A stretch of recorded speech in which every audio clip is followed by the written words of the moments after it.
Welcome back. और खबर कुछ इस तरह से है कि Imran Khan intra party election से दस्तबरदार, बैरिस्टर गौहर चेयरमैन पीटीआई के उम्मीदवार नामजद।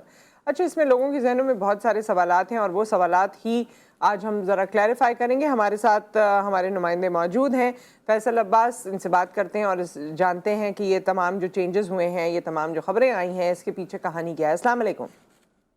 वालेकुम अस्सलाम मैडम, बहुत शुक्रिया। जी, फैसल, आप हमें सबसे पहले तो ये बताइए, क्योंकि ये इंट्रा पार्टी इलेक्शन के लिए किया गया है, तो इसमें दोनों सोच हैं कि क्या बैरिस्टर गौहर को हमेशा के लिए पार्टी का चेयरमैन बना दिया गया है या ये सिर्फ अभी की एक सेटलमेंट है इंट्रा पार्टी इलेक्शन के लिए।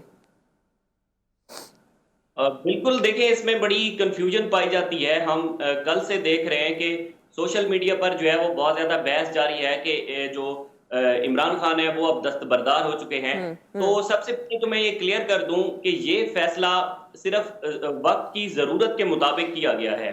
ठीक है। उसकी वजह ये है कि इलेक्शन कमीशन ऑफ पाकिस्तान ने 24 नवंबर को तहरीक इंसाफ के जो गुज़िश्ता साल इंट्रा पार्टी इलेक्शन हुए थे उनको मुस्तरद किया है। ठीक है। 24 नवंबर जुमेरात वाले दिन ये फैसला आया है, जिसमें इलेक्शन कमीशन ने ये कहा था कि अगर पीटीआई चाहती है कि वो बल्ले के निशान पर दोबारा इलेक्शन लड़े तो उसको 20 दिन के अंदर नए इंट्रा पार्टी इंतखाबात करवाने होंगे। ठीक है। उसकी तो वजह। उसके लिए जी। उसके लिए जरूरी होता है कि जो पार्टी का चेयरमैन है वो पार्टी को हेड कर रहा हो। लेकिन फिर अभाम पीटीआई में ये पैदा हुआ कि जो क्योंकि इमरान खान तो इस वक्त जेल में है साइबर केस में। फिर ये हुआ कि तोशाखाना केस में चूंकि इमरान खान को 5 अगस्त को गिरफ्तार किया गया था और 5 अगस्त को उनकी डिस्क्वालिफिकेशन तोशाखाना केस में हुई थी और साल की सजा भी तोशाखाना में हो गई थी।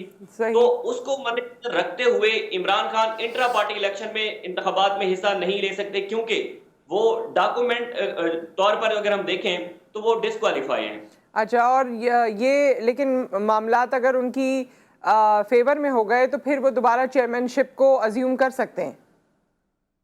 बिल्कुल, उसकी एक वजह मैडम ये है कि तोशाखाना केस का फैसला हाई कोर्ट ने मुअत्तल कर दिया था, ट्रायल कोर्ट का फैसला। फिर पीटीआई ने ये दरख्वास्त इस्लामाबाद हाई कोर्ट में दायर की गई थी कि देखें चूंकि ट्रायल कोर्ट का फैसला जो सजा है वो मुअत्तल हो चुकी है, तो हम हाई कोर्ट से इस्तदा करते हैं कि इसको आप जो पूरा फैसला है उसको भी मुअत्तल करें। जब पूरा फैसला मुअत्तल होगा तो उसमें जो इमरान खान की डिस्क्वालिफिकेशन है वो भी मुअत्तल होगी। तो हाई कोर्ट में आज दोबारा तोशाखाना का जो फैसला है उसकी मुअत्तली की समाअत आज फिर चीफ जस्टिस आमिर फारूक साहब करेंगे। लेकिन ताहाल तोशाखाना केस में डिस्क्वालिफिकेशन का जो फैसला है वो मुअत्तल नहीं हुआ। इस वजह से ये फैसला लेना पड़ गया कि अब पार्टी को नया चेयरमैन जो है वो मुंतखब करना होगा। अच्छा, इससे पीटीआई की ओवरऑल साख पे और पॉलिटिकल पोजीशन पे कोई फ़र्क जो आप लोगों ने वैसे डिस्कशन हुई हो या जो मुख्तलिफ पीटीआई के रहनुमा हैं उनसे बात हुई हो, तो कोई ऐसा असर लगता है कि होगा पार्टी पर? देखिए, इसमें जब ये फैसला लिया जाना था तो उस वक्त हमने देखा कि पीटीआई के लोगों का पार्टी के अंदर एक बड़ा तजाद हुआ, क्योंकि शेर अफजल मरवत साहब जो वकील हैं तहरीक इंसाफ के चेयरमैन इमरान खान के, तो उन्होंने बाहर आकर प्रेस कॉन्फ्रेंस की कि इमरान खान कह रहे हैं कि जनाब हम नए इंट्रा पार्टी इलेक्शन करवाते हैं 2 दिसंबर को और मैं चेयरमैनशिप से दस्तबरदार हूं, हम नया चेयरमैन मुंतखब करेंगे।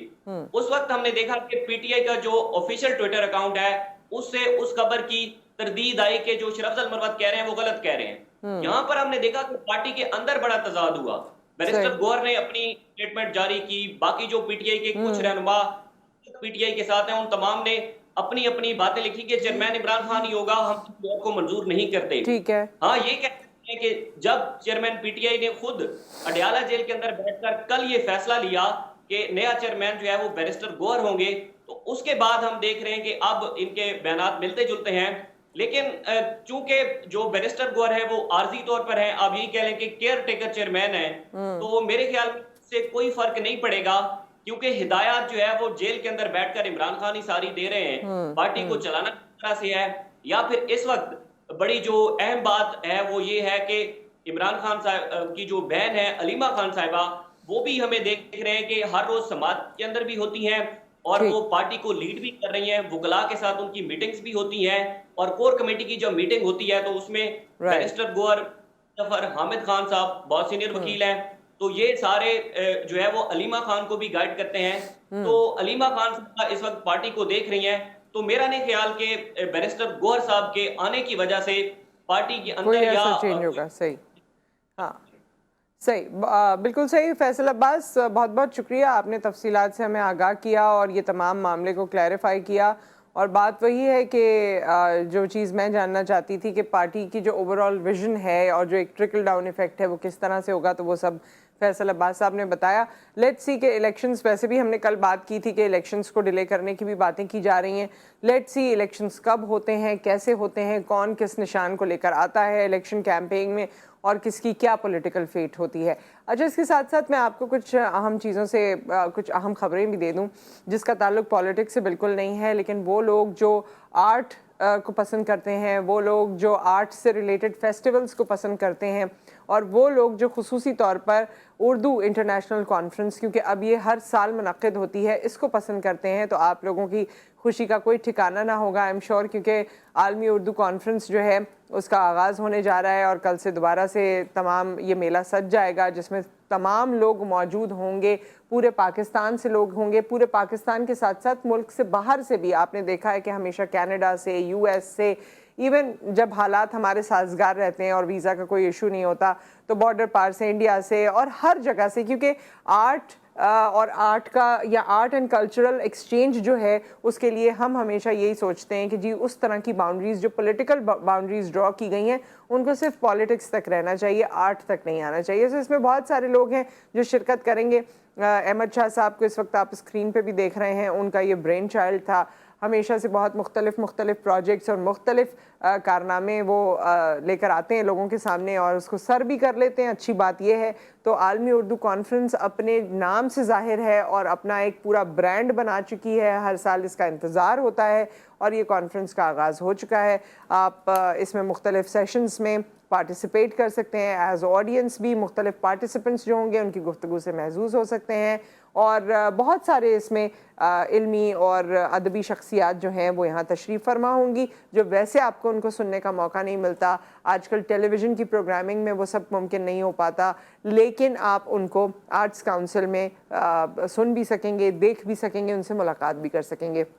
अनवर मकसूद साहब और मुस्तहसन हुसैन तारर साहब जो है उनका उन्हीं से आगाज़ होगा, प्रेस कॉन्फ्रेंस वगैरह ये तमाम चीज़ें, और इससे रिलेटेड आलमी उर्दू कॉन्फ्रेंस से रिलेटेड जितनी भी इवेंट्स हैं और जितनी भी उसके स्केजुलिंग है और तमाम चीज़ें वो तमाम लोगों में अब फैलना शुरू हो गई हैं।